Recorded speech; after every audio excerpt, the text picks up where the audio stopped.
Okay guys, so I'm here to talk about today why the New York Jets may win an AFC wildcard spot in 2015.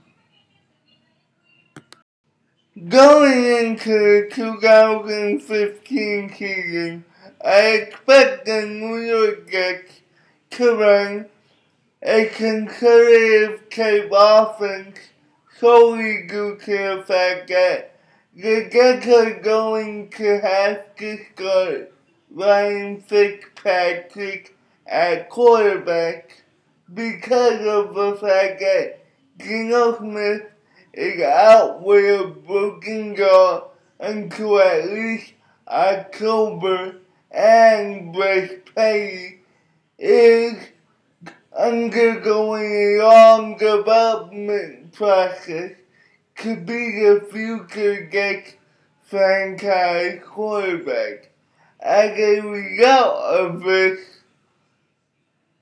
the Jets can't afford to have a more balanced offense. They have to feature a heavy dose of the run. Because when Ryan Fitzpatrick passes the football, he only tends to look at half of the field during a particular play. And he tends to go it to the wide receiver who has more of an open window where he thinks he can fit the ball into. But because of this, oftentimes he doesn't see the extra defender nearby, either underneath or over the top, just due to the simple fact that he's so locked in to the wide receiver that he wants to throw the ball to. Now, in order to diminish the occurrence of this issue, I expect the New York Jets to feature a heavy dose of the running game with Chris Ivory and Bilal Powell. Now, I expect these two running backs to be used in different situations. I expect Chris Ivory to be used in short yardage to regular situations because he has a bigger upper body and a thicker lower half than Bilal Powell, which means if opposing defensive linemen or linebackers try to tackle him, he can keep his legs moving forward and get extra yardage even though they're trying to gang tackle him. Now, in terms of Bilal Powell, I expect him to be used in regular to long distance situations just because Bilal Powell can accelerate to a hole much quicker than Chris Ivory can. So you'll be able to get the big plays easier with Bilal Powell as the running back. Now I expect Bilal Powell to also be used when the Jets try to run the ball towards the outside of the defensive linemen and linebackers, just because the Jets don't want Bilal Powell could take the punishment of running in between the tackles every week. They want to keep them healthy. Now, once they get established the running game and make the opposing defense put 7 or 8 people in the box to try to stop the running game, then, in my opinion, the Jets will incorporate the passing game.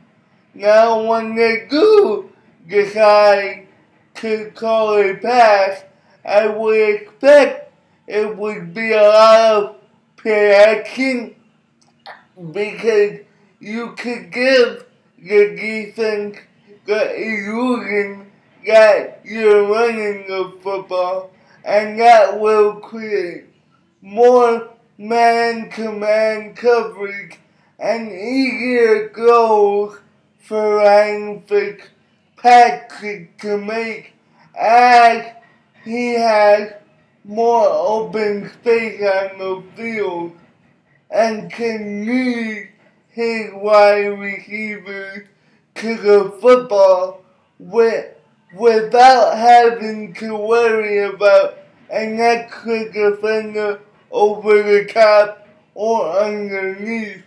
That'll decrease Ryan Fitzpatrick in completions and interceptions. I know Brendan Marshall and Eric Decker might be a little bit irritated during the middle of the season, but this is the best case for the Jets to win football games, and that's all that matters.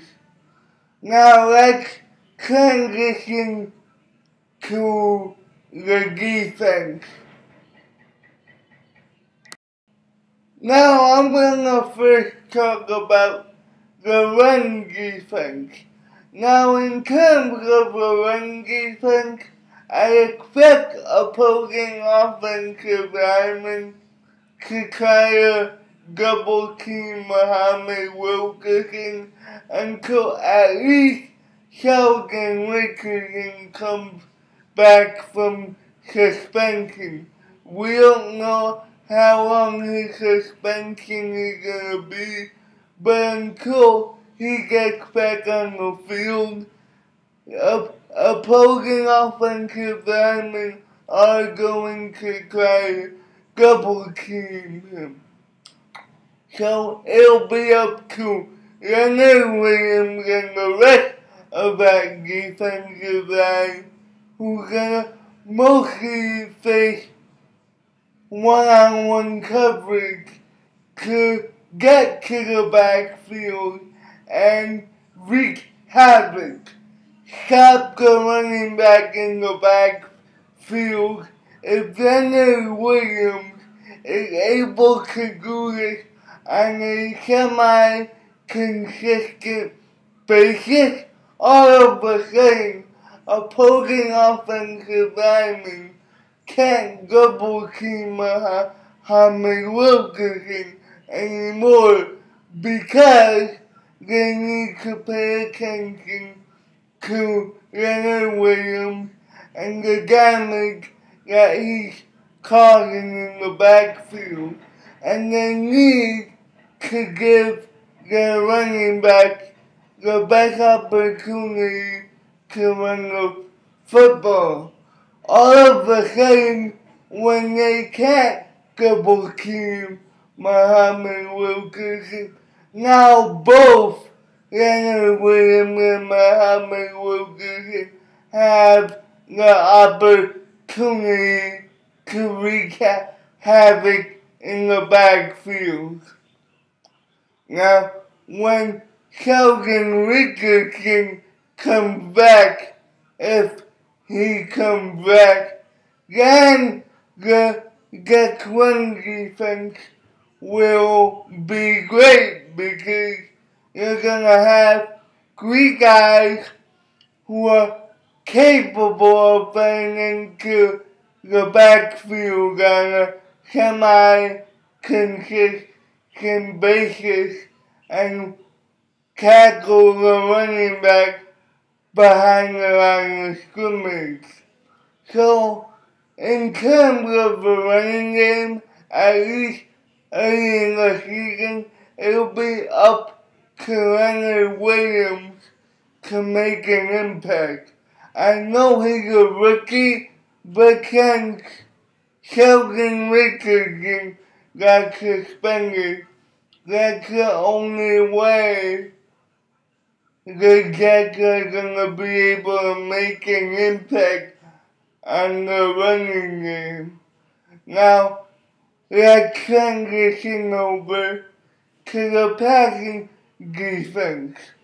Now, in terms of the passing defense, I expect the defensive line to get a lot of coverage checks just because the quarterback is used to getting rid of the football between 3 and 5 seconds, and Antonio Cromartie and Darrelle Revis can keep up with a wide receiver step for step for about 10 to 15 seconds, which means the quarterback is gonna have to hold the football, hold it, go through his progressions, and by the time he decides to throw the ball, either a defensive lineman is right there, or he's feeling the pressure when he has to throw the ball away or up for grabs. That's gonna be the main issue, because on top of that, Darrelle Revis and Antonio Cromartie really need any safety help over the top. So the safeties will most likely help Buster screen with the slot receiver or take care of the tight end, which means the quarterback is also going to have to wait a long time to throw the football. Now, with all that being said, I do expect the Jets to get a wild card spot. Yeah, their offense is going to be ineffective some games when they face teams like the Bills and maybe even the Dolphins, because the Bills have Marcel Garrius and the Dolphins having making sure.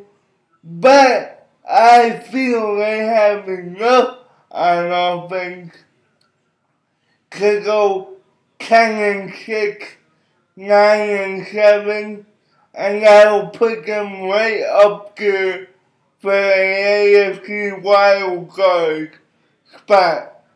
That's it for right now, guys. Peace.